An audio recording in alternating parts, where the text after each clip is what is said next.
Hey, how's it going? Hello, hello. How are you?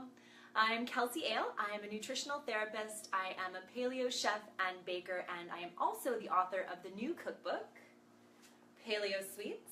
I'm really excited you're here with me in my kitchen today in Santa Monica, and I want to talk to you about a topic that I actually get a ton of questions about.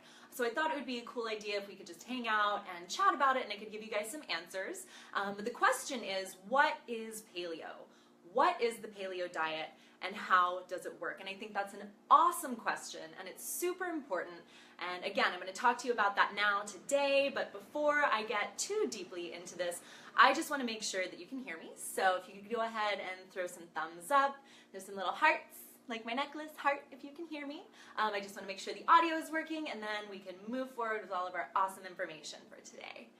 Okay, so I think it looks like it's good. All right, thank you so much. I see everybody coming in, and as you're joining, just say, hey, let me know where you're from. And I'm also curious, like I'm sure we have a combination of people in the audience today, and you guys out there might either be totally new to the paleo diet and not really have any clue where to begin or what it's about. Some of you might be more seasoned veterans, and so I want to know a little bit about what your take on the paleo diet is. How did you hear about it, and what does it mean to you? So I'll go ahead and dive right in just by saying that the paleo diet is based on the idea that there were certain foods that were available to us while our digestive tracts were developing. And that period of time lasted for a long, long time, and we consider it generally the paleo era. And the foods that were introduced to our diet just a short time ago, relatively speaking, have become a lot more prevalent in the diet, but they can also be related to disease because they aren't something that our body is used to digesting and metabolizing. And so what it comes down to is the foods that were available before agriculture are the foods that are considered to be best for our bodies. And it's really important to know this if you're interested in weight loss, if you're trying to heal a thyroid condition, if you want better sleep, better energy. I think it's really important to understand how these foods work in relationship to your body. So generally speaking, the paleo diet, as I understand it, and I think PaleoHacks is on the same page with that, we focus on vegetables, we focus on animal protein, we focus on fruits, fresh fruits, and nuts and seeds, and healthy fats. So if we were going to build like a paleo food pyramid, we would definitely start with fresh vegetables on the bottom. I'm a proponent of the idea that the paleo diet should be really heavy on vegetables. I think a lot of times it's misconstrued as like all meat, but that's not necessarily true. If you think about it, when we were in hunter-gatherer times and we actually had to hunt our food, we weren't guaranteed to have fresh meat every day. So we had to rely on nuts and seeds and fruits and roots and vegetables. So I think it's really important that we emphasize a lot of fresh vegetables in the paleo diet. And pretty much all vegetables are considered paleo. And we'll get more into that in a second, but vegetables are paleo. That makes up the bottom of our paleo food pyramid. Next level would be protein, healthy animal protein. So again, we're talking about the basics of the paleo diet. What is it? What does it include? And healthy animal protein, especially from a high quality source, is going to be a really great second layer to our paleo food pyramid. So I think it's important to emphasize too, I was out to lunch with a friend the other day and she was like, I feel ignorant, I don't know what the paleo diet is, and what do you have to say about all of these studies or articles coming out talking about the correlation between inflammation and heart disease and red meat? And I think it's important for us to know that red meat and conventionally raised animals don't have the same nutrient profile that grass-fed and sustainably raised animals do. And that's why on the paleo diet we emphasize grass-fed, organic. We want it to be as healthy as possible because when the animal is healthy, then it gives you more healthy nutrients. So the next layer on our paleo food pyramid is going to be animal protein, and then we're going to get up to healthy fats. So again, I'm giving you my take on it. If you have experience with the paleo diet and you have a different interpretation, please let me know. And I also just want to know where you're from. So if you're just joining, say hey, let me know how you're doing, and yeah, join the conversation. So healthy fats are going to be level 3. We have fresh vegetables, we have animal proteins, healthy fats. Healthy fats are such an important source of energy for us as humans, and they're also a really great way to get those fat-soluble vitamins into your body and into your diet. Vitamins K, A, D, have fat in your diet. So healthy fats on the paleo diet include a lot of just unprocessed, unrefined fats, naturally occurring fats that come from the next layer down, the animal protein. Animal fats are really healthy. So we have duck fat and lard and beef tallow are all really great sources of natural fats that are healthy to cook with, and they actually don't cause inflammation the way that we've been led to believe over the past couple of decades. We actually need these healthy saturated fats in our diet. We also need other fats in our diet, so fats like avocados and avocado oil, healthy nuts and seeds. Those are really great sources of other healthy fats. You can choose to include coconut oil. I know coconut oil is so popular on the paleo diet, and it's great for everything, like from your hair to healing your digestion to your face to, like, I'm sure you know, some people try to build a house out of it. But coconut oil is a really great source of some saturated fats, but there's specific fatty acids in there that have really great cancer-fighting properties. So I think fats are given a bad rap, and if we can start to wrap our mind around the same concept with healthy meat, healthy fats can be really good for your body, while unhealthy fats can lead to inflammation. So we'll focus on healthy fats in the paleo diet. And then the next level on our food pyramid is going to be fresh fruit. So fruit is an amazing resource if you do have a sweet tooth and you want to reach for something quick. Remember, the paleo diet, generally speaking, as we're going up the food pyramid, we're going to include vegetables, animal protein, healthy fats, nuts and seeds, fresh fruits, and then some sweeteners in moderation, but definitely no refined sugar. So if you're new to the paleo diet, and again, you have sugar cravings, or you just, you know, we all have that, and we all want that little bit of comfort of sweetness. So reach for fresh fruit. And again, pretty much every fresh fruit is paleo friendly, so that's a good thing. It gives you a lot more variety and you can switch it up. And I think as we're talking through these foods, I hope you're getting an idea that there might be more variety on the paleo diet than you originally thought. But again, if you have a different take than what I'm explaining, please, I would love to hear your insights on the paleo diet and your experience with it so far.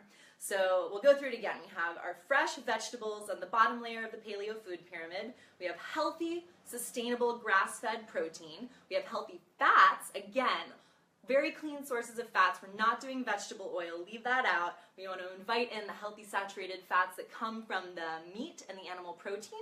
And then we also want to include avocados and coconuts and nuts and seeds, and those are going to be really great sources of energy. We have our fresh fruit that's going to be amazing and delicious and a nice sweet treat. And then the very top of our food pyramid is going to be natural sweeteners. I love natural sweeteners. I use them a ton in Paleo Sweets, so that's another reason we can look at a book like this and you can have a carrot cake, but it can be paleo because it's made from all of the foods we're talking about now. There are healthy animal proteins in there with eggs. Coconut flour is coconut, so healthy fats. And then there's some healthy natural sweeteners like honey and maple syrup, and those are the things you want to eat in moderation, but they're available to you as a sweet treat. So now that we have a general idea of what's included on the paleo diet, let's talk about what's not included on the paleo diet, because this is definitely something, again, I get questions about it all the time. You know, is peanut butter paleo? What's wrong with chickpeas? You know, X, Y, Z. So to clarify, the things that we avoid on the paleo diet are going to be grains. So again, the idea in the paleo diet is that our systems developed by us eating certain types of food that were available when we were hunter and gatherer. When we switched to agriculture, we started eating a lot of foods that our body wasn't used to digesting, and that's where all this inflammation comes from. Inflammation is linked to pretty much every disease on the planet, whether it's just excess weight, heart disease, diabetes, dementia.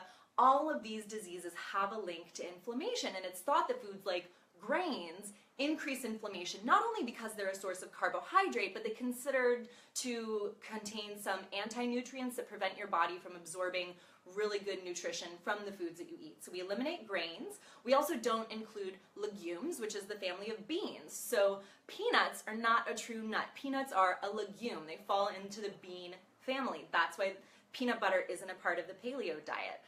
Chickpeas are not a vegetable, they're considered a legume. So again, they're not included on the paleo diet. Legumes are a source of carbohydrate, and we want to make sure that we keep our carbohydrate level in check because it keeps our blood sugar levels balanced. When we were hunters and gatherers, we never had to worry about that, not only because we were running around exercising all day trying to get our food, but because sources of dense carbohydrate like grains, like legumes, and even like super ripe fruits were either not available or were available in very small amounts. So we didn't have to worry about, you know, checking our diet and not eating too many bananas because we had to share one banana with 3 people. So yeah, so we eliminate legumes, we eliminate grains, and we eliminate dairy. It's really funny. The book that got me turned on to the paleo diet is The Paleo Diet by Dr. Lauren Cordain. And when the chapter on dairy comes up, he uses this really funny example of trying to chase down a wild cow and milk it. Like, that sounds pretty impossible. And it doesn't sound like it would be fun to try. Potentially dangerous. So again, the idea is that dairy wasn't introduced into our diet until much later on. And it's interesting too to see the correlations between the top food allergens and the foods that are avoided on the paleo diet. So dairy is a really common food allergen that causes inflammation for a lot of people, whether it's the casein or the protein in the dairy or the lactose or the sugar in the dairy. You may have heard of being lactose intolerant. Because dairy wasn't a part of our diet for a long time, many people didn't develop what they needed, the enzymes and the processes to digest that. It's interesting too, wheat and gluten, some of the top food allergens. Grains are eliminated on the paleo diet. Soy, one of the top food allergens. Soy is a bean. Beans are eliminated on the paleo diet, so soy is not paleo. And interestingly enough, I know we said we would come back to a mention about vegetables, but corn, I don't know if you guys knew this or not, but corn is a grain. Corn is not a vegetable. So corn is not a part of the paleo diet, and it is one of the top food allergens. So I think it is really interesting when we start to look at this and compare notes to see, like, what do people's bodies seem to react to versus what are the foods that we are thought to have not had a lot of while we were developing as humans. So the reason the paleo diet works, we just covered a little bit of it. The paleo diet, I think, is one of the best healing diets, and many of my colleagues agree. It's a really great place to start, especially if you're trying to recover your health or manage an illness. The paleo diet cuts out a majority of the top food allergens while still leaving you with a huge variety of foods to choose from. You can check out the PaleoHacks blog. There are just tons upon tons of recipes that you can pick and choose from for amazing dinners, breakfast, lunch, snack that use the paleo food pyramid that we just talked about. They use fresh vegetables, we use healthy animal proteins. That includes eggs, by the way, so eggs are included in animal protein. And then we have our healthy fats, we have our fruits, and then we have, at the top, we have some, you know, healthy natural sweeteners, because everybody needs a sweet treat once in a while. But there can be so much variety available to us that I think it's really worth a try. So again, if you're just joining, say, hey, let me know where you're from. I would love to hear about what your experience has been with the paleo diet. And again, if you're new to it, if you're just joining, you can always watch this video from the beginning to get an idea of why we eat paleo, what is paleo, and how paleo can be helpful. So we're removing the top food allergens, we're reducing inflammation, and that's giving your body a chance to heal itself and balance itself out. And a great way that I think of to try it is what's called an elimination diet. So if you want to do paleo, there's a really great 21-day paleo meal plan on the PaleoHacks blog. I believe there's also a 30-day paleo challenge. So if you're interested in it, or if you've thought about paleo or implemented a little bit of paleo, but you're not exactly sure, you want some guidance, those are 2 great resources to check out. I recommend that you go paleo, eliminate the foods that are pro-inflammatory and not on the paleo diet, and just forget about them for 3 or 4 weeks. Then, the way the elimination diet works is you choose one food at a time that was cut out. So for example, dairy. Dairy is a really big one for a lot of my clients that they don't love the idea of giving up. And I know, I love cheese. Cheese is amazing. But you may find that if you cut out dairy for 3 to 4 weeks and then eat a meal that contains dairy, you could start to notice symptoms coming back that you didn't even know you were living with. So I, for example, was in such denial that it took me doing a food allergy test before I would actually fully cut dairy out, because I was like, oh, some people can digest dairy, it's fine. But I got a food allergy test done, and it turns out I'm super sensitive to dairy. So I went ahead and I cut it out for about 3 or 4 weeks. I accidentally ate some dairy about 4 weeks after no dairy at all, and oh my gosh, the bloating was there. My stomach was sticking out like 2 more inches, and just my stomach was so upset, cramping. And the thing is, I had never noticed those symptoms so pronounced before that it was really shocking, and it totally proved true that dairy is not great. And it's interesting because when you're cutting out certain foods, when you introduce them back in, you might not notice specific digestive symptoms. Other symptoms can range from neck ache. I remember when I ate gluten one time, because again, I was like, oh, gluten's fine, whatever. I don't have a reaction to it. I had cut it out for a period of time, and then I reintroduced it, and I woke up and I had like the worst headache in the back of my neck. I had brain fog, and my body just felt really stiff.